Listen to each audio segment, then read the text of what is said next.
Hi everybody. Happy summer. Tonight I'm in northeastern Washington at a place I've never been. The Fort Spokane area. The confluence of the Spokane River and the Columbia River. The northern edge of the German chocolate cake and the Okanagan Highlands to the north. So there's all sorts of geology to study, but I'm just getting started. And I'm only here tonight. Tomorrow morning I'm heading down to Spokane, about an hour away, to watch some basketball. Some family members are playing in Hoop Fest. Can't wait for that. I always love that weekend. But I'm combining my love of basketball and my love of family with my love of geology, and that's on display here tonight. I think we'll start our episode across the Spokane River at a viewpoint that I chose about an hour ago. And we'll get the lay of the land and focus on a little bit of Pleistocene geology. Thanks for joining us. Okay, so flipping you around, I can't really point out many landmarks because I'm so new to the area, but I have a couple of guidebooks that I've been reading over supper time. A beautiful fish fry here on Friday evening at the Lake Roosevelt Roadhouse restaurant, whatever. I don't know, it was very delicious. And of course I've pulled off at kind of an unorthodox spot, and I have a rough idea of what I want to share with you, but let's just see if we can't make this happen. I mean, this is such a still, peaceful evening, and technically I think I'm on the Spokane Indian Reservation. There's a little casino down there at the confluence. But this little pull out here, I'll give you the GPS location if you'd like to stop. And I think I'm going to finish the video over there at that outcrop because I haven't seen it yet, but it looks kind of familiar to me. There's a couple nice maps in this book by Gene Keever and others, Washington Rocks. Let's go to them. I believe the maps are done by Chelsea. Profiled her last fall. If we go to number 7, you know what, let's do this first. There's a nice index map that I like. Here's the Columbia River flowing out of British Columbia coming into northern Washington. And yes, I'm right here where the Spokane River is dumping into the Columbia River. But look at the Columbia River doing this course and then getting down to Tri-Cities at a place called Wallula Gap. Most geologists assume that before 17 million years ago, the Columbia River used to have more or less a straight shot across eastern Washington. So why this crazy kick to the west of the Columbia? The eruptions of the flood basalts pushed the Columbia to its present course. Isn't that cool? So I'm right at the spot where the Columbia is kind of pushed off of its previous course by this thick German chocolate cake that's underneath the Columbia Plateau. Now if we look a little bit more carefully, and I'm not at Hawk Creek, but Chelsea comes through again for us and gives us a beautiful map of the topic today. So yes, the Okanagan Glacial lobe pushed down to the Withrow moraine. But look at the size of Glacial Lake Columbia, and there were multiple Glacial Lake Columbias depending on which flood we're talking about from Montana. But the maximum Glacial Lake Columbia depth was more than 1,000 feet of water. So we're not allowing meltwater to get out of that basin from present-day Grand Coulee Dam all the way to the panhandle of Idaho. And yes, right now, I am here, and I'm wondering about these deposits at the bottom of Glacial Lake Columbia. Basically, I'm saying with this episode, is there more than one story with the sediment that was deposited in the blue area. If it's a bunch of chalky white beds, that makes sense to me that it's quiet, tranquil water of Glacial Lake Columbia. But if we find very coarse deposits in terrace form, is that also just a simple tranquil lake? Or is that something else that's not been studied very carefully? We're going to look into Bruce Bjornstad's book 2 in just a second. But let's make a couple of observations together. So here's the confluence in Fort Spokane. The old site of Fort Spokane is around the corner. Let's look across the way. You're looking south. The bedrock on the other side of the Spokane River is German chocolate cake, Columbia River basalt lava. And same for over there as well. We're looking south right now. But I have taught for years that the Columbia River coming in from the right here, again, can you picture the river when it was a river? Much lower, of course, much faster water. Probably could have heard the rapids and all the turmoil of that white water right here. Can't do that anymore. But I've taught for years that the Columbia River takes a hard right here, right past the entrance of the Spokane River coming in from the east. And the reason for that is the flood basalts. So in other words, there's good field evidence that this Columbia River was here before the flood basalts. But those flood basalts buried a former landscape and changed the course of the Columbia River. And this course of the Columbia River following the northern edge of the German chocolate cake through northern Washington remains to this day. Now, down low at water level, right across the Spokane River, is an interesting landform, wouldn't you say? It's got a beautiful flat top. It's green. And when we look at the guts inside of that, it looks like it's not basalt, but it's a bunch of light-colored sediment. Now, from a distance, who knows what that is? Is that sand? Is that silt? Is that cobbles? Are those bigger than cobbles? Let's continue. Or more exposures along this place where the Spokane River is entering the Columbia. But your eye is drawn, isn't it? About halfway up from the water. A bunch of houses built on a flat. That's called Swede Flat. Yeah.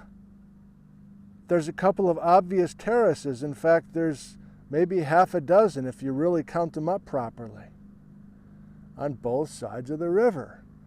Matching terraces, matching stair steps. In this last couple of hours of light,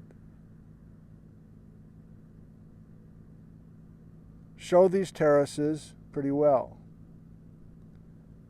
So what do we do with those terraces? Well, I'm no terrace expert, but if you've seen my videos in the last month and a half, I've been thinking a lot about Pleistocene terraces, Ice Age terraces. And as I sit here and think about it, one thought is, okay, well, we have a bunch of basalt bedrock, and the basalt layers are stacked one on top of another, and some of the basalt lava flows are harder than others. So why couldn't these terraces just simply be flow tops? In other words, it looks like there are different piles of Ice Age sediment, but maybe it's not. Maybe it's just different stair steps because we have different basalt hardnesses. Okay? There might be some truth to that. But if we look carefully at some of these terraces, we can see exposure about what's inside of the terraces, and they certainly do not look like they're made out of the basalt bedrock. So now, do you have this book?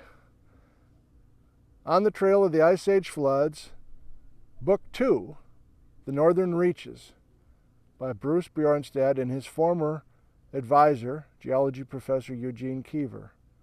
Bruce was a graduate student at Eastern Washington University, and that was where Gene Keever did his work. So let's read just a little bit, and then I promise we'll go and look at that outcrop a little bit. I mean, I'm sitting not far from a Washington state route on a Friday night. There's hardly any traffic at 6:30 p.m. Kind of impressive. So look at this photo of multiple terraces along the lower Spokane River in 1940, looking east. This is courtesy of the University of Washington collection. So it's hard to miss these different terrace levels.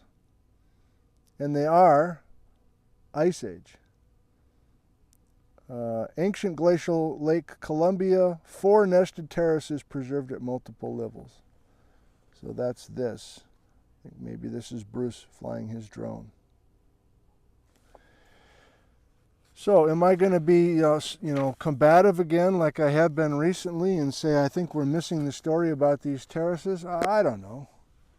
Maybe I will late in the game. But in general, I think we want to visualize this place where we have a lake today, an artificial lake.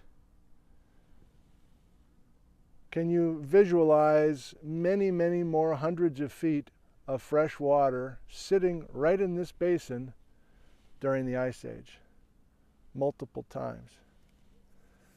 So why is this lake here today? It's because there's a dam downstream at Grand Coulee Dam, and the dam is made of concrete.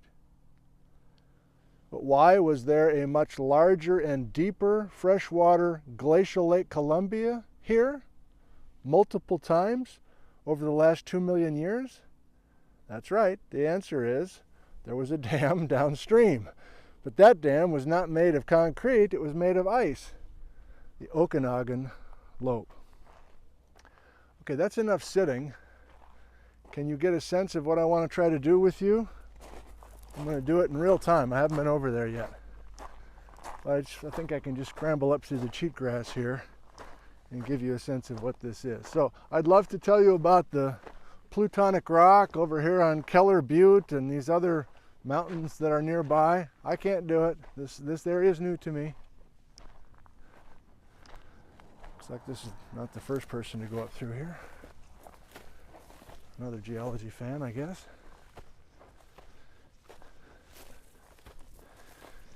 So in the Bjornstad book, which is an excellent resource, there's a suggested hike to park right at Fort Spokane, and take a little walk up to the top of one of the terraces. And I might do that after I'm done with you here. And if it's good enough, I might even film it. But I think for now, I like to combine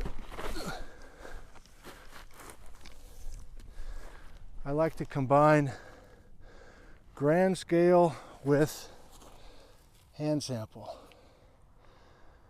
Okay, a couple of granites. And you're like, oh, come on, you're just picking up rocks on the surface. How helpful is that? The highway department probably dumped these. Well, I don't know. I don't think so. And let me show you why. Forgot to look at this number. Washington 25, maybe that's what it is. It's a state route. Woohoo!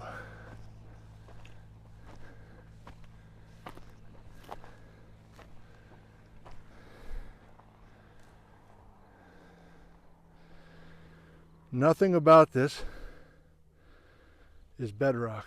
This is a whole pile of marbles. And I'm not across the way to show you the size of those things, but those bigger rocks from here appear to be 4 foot across. Well, let's get a car in here for scale. Maybe that'll help. Or a truck.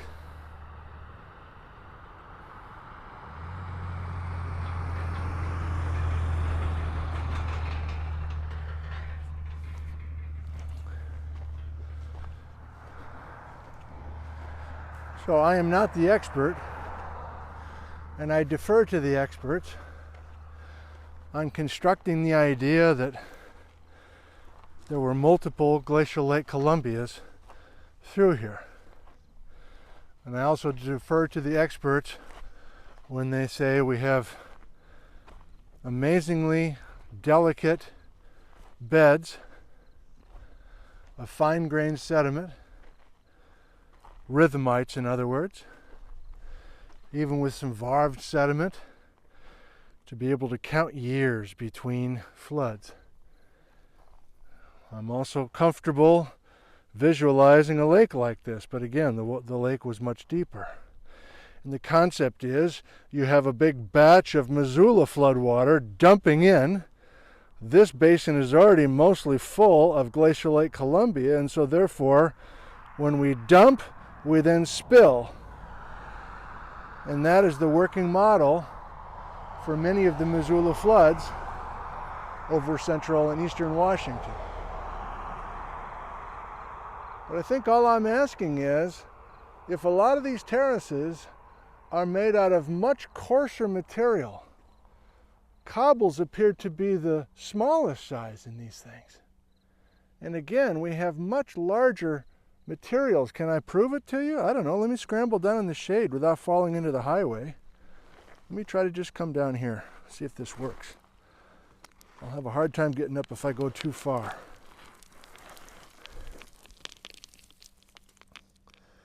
Well, crumbly, rotten granite. I don't know. Does this look like a lake bed to you?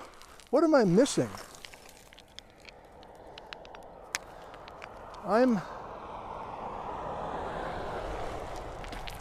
Why are these large landforms that have flat tops, otherwise known as terraces, why are they so coarse? That's the part I don't get. And you go, well, obviously there was just like a river flowing through here between times when and now it is getting loud, between times when the lake was here. It's like, okay, I guess so, but what if we consistently have landforms that are flat topped and have a stair step made out of 300 feet or 400 feet of this coarse material, and they fill every valley up here? Are we still just talking about a river? That's the part that I don't get. And again, I'm not the person to do the work. I'm just, I guess, the person to wonder. So, maybe I will pop down to Fort Spokane and take the walk that Bjornstad's prescribed, and we can finish the episode down there.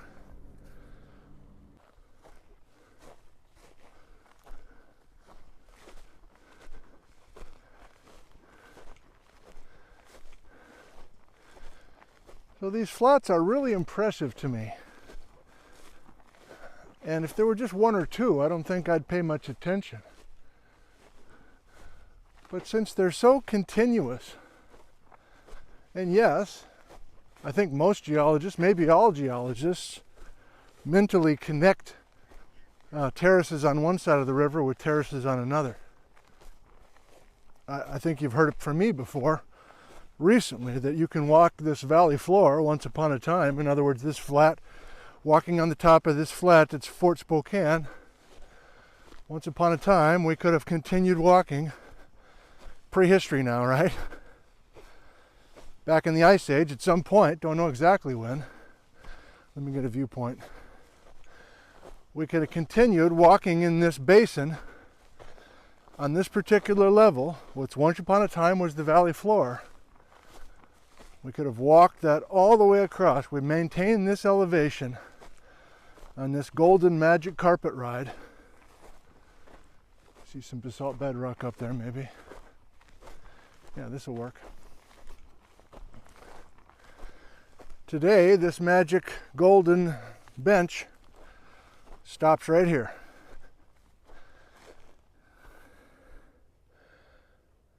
And it continues over there.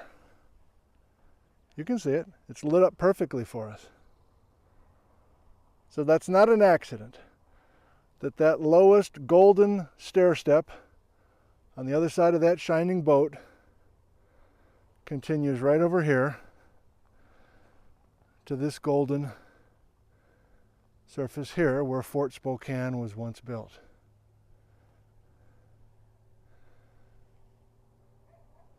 If there were nothing but chalky white beds under this golden stair,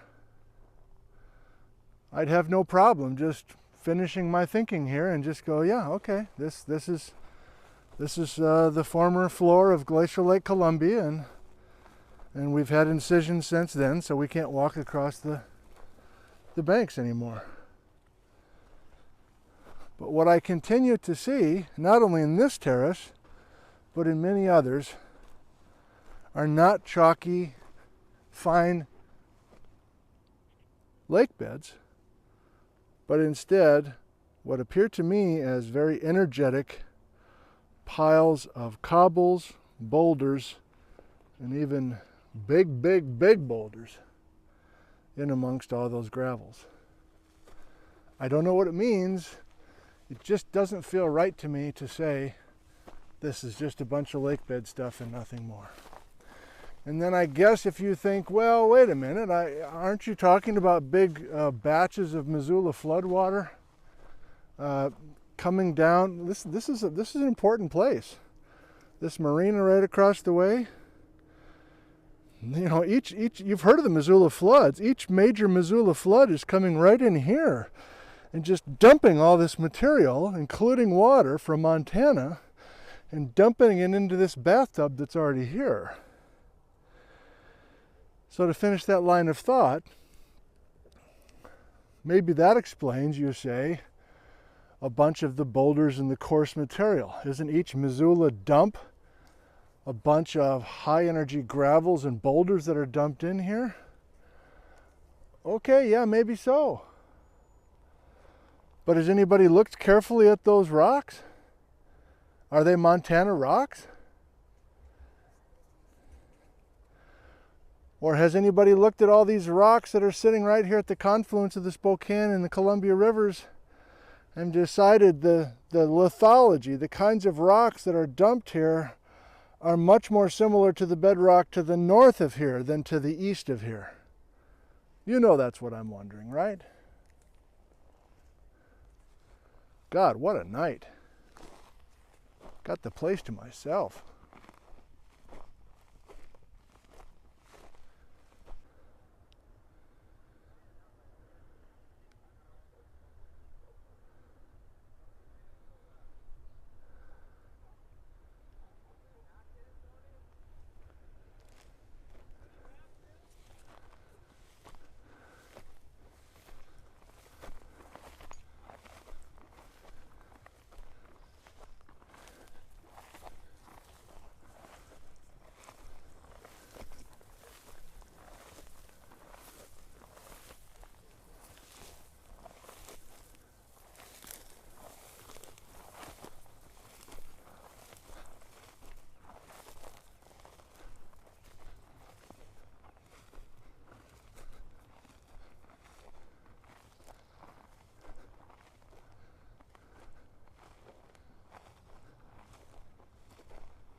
Well, I do appreciate you joining us for this episode. Some of these have more information in them than others. This is obviously kind of a reconnaissance video where I'm just trying to get the lay of the land and observing a few basic things. I may be back soon, I don't know. But since you made it to the end of this one, let me just share one personal note. I've been in Washington for 30 years now with Liz, and I've learned a lot about this wonderful place, this state of Washington. And I've always loved history, so I've read as much as I could about Washington in the 1800s, Washington in the late 1800s, Washington in the early 1900s. And up until a few years ago, I would have deeply drilled into all the human history that's here at Fort Spokane. Military outpost. Probably got set up in the 1880s. I say probably because I haven't read anything, and that's what I want to say before I quit with you here today. I met Randy Lewis a couple years ago, 3 years ago I guess, and since meeting Randy, and since I've learned a number of things from Randy, who's a Wenatchee-Piscosa tribal member, an elder as a matter of fact, so he has all these stories at the tip of his tongue. I hope I continue learning from Randy, but my interest, to be blunt about it, my interest in early white history here in Washington has pretty much dissolved away. Because really, for the first time, I'm aware of the more than 10,000 years of amazing cultural history here that was just suddenly put to an end by folks at this outpost and many others. So that's all I want to say. Thanks for joining us. I love you, and goodbye.